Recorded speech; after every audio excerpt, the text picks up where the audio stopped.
Welcome, scholars, to Developmental Psychology, Chapter 16 Theoretical Models of Changes at Midlife. Key notes. Research looking at midlife used to be relatively rare, but changing demographics in the US have sparked renewed interest. Trait models suggest developmental change as well as changes in response to life events.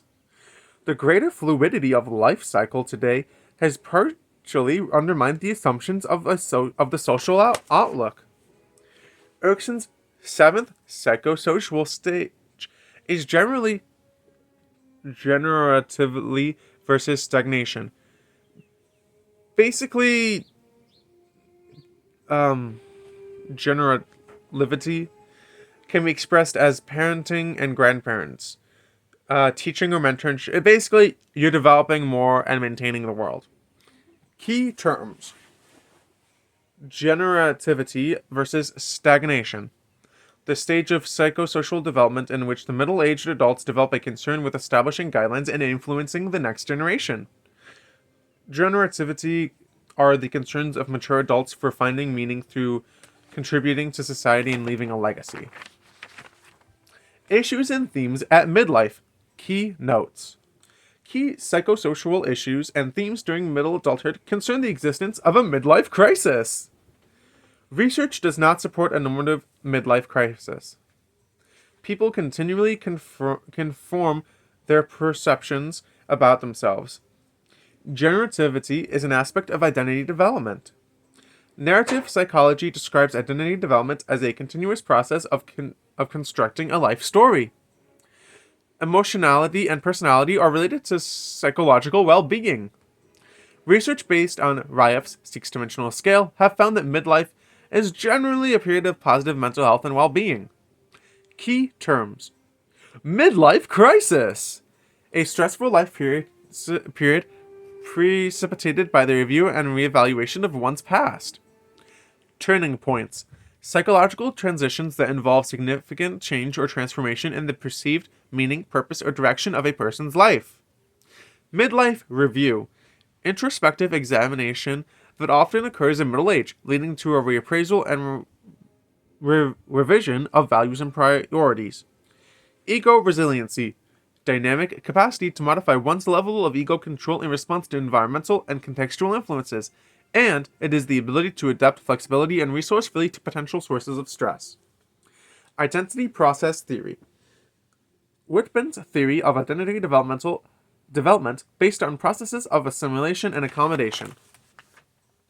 Identity schemas: accumulated perceptions of the self shaped by incoming information from intimate relationships, work-related situations, and community. Yay!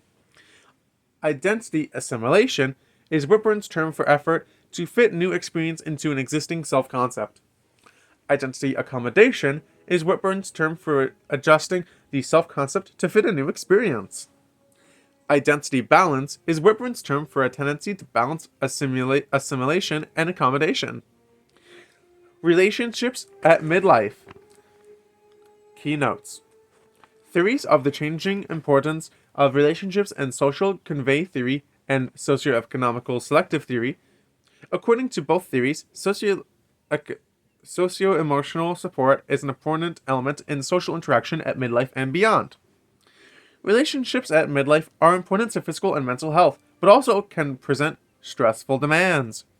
Key terms: social convoy theory, theory proposed by Cannon and I can't pronounce the name, that people move through life surrounded by concentric circles of intimate relationships on which they rely for assistance, well-being, and social support.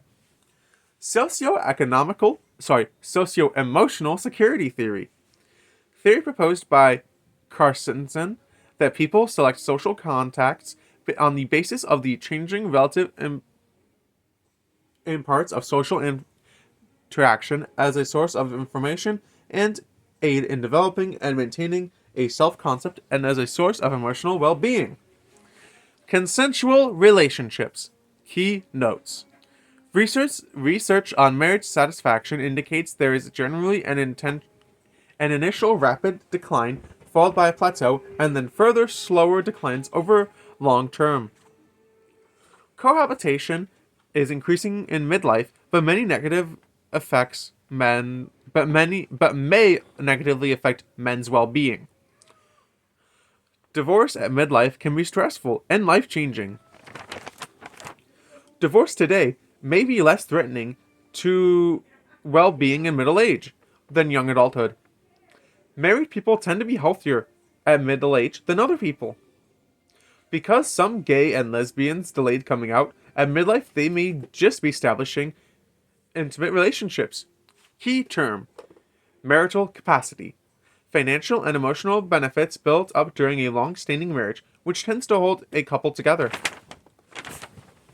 Relationships with maturing children. Key notes. Parents of adolescents have come to terms with a loss of control over their children's lives. The empty nest is liberating for many women, but stressful for couples whose identity is dependent on children. Middle-aged parents tend to remain involved with their adult children. More young adults are delaying departure from their childhood home or are returning to it. Key terms: empty nest, transitional phase of parenting following the last child leaving the parent's home. Revolving door syndrome, tendency for young adults who have left home to return to their parents' household in times of trouble.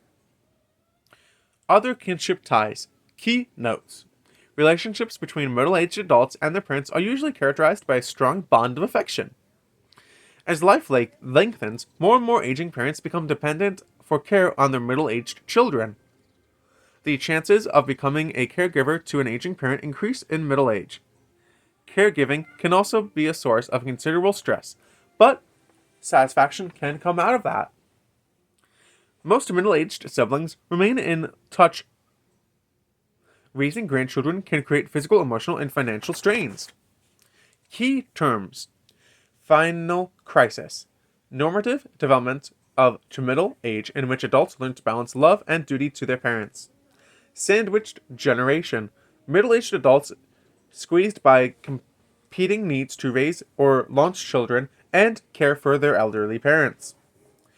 Caregiver burnout, mental, physical, and emotional exhaustion affecting adults who provide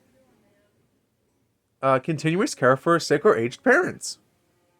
Kinship care, care of children living without parents in the home of grandparents or other relatives. Thank you for joining us for Developmental Psychology, Chapter 16.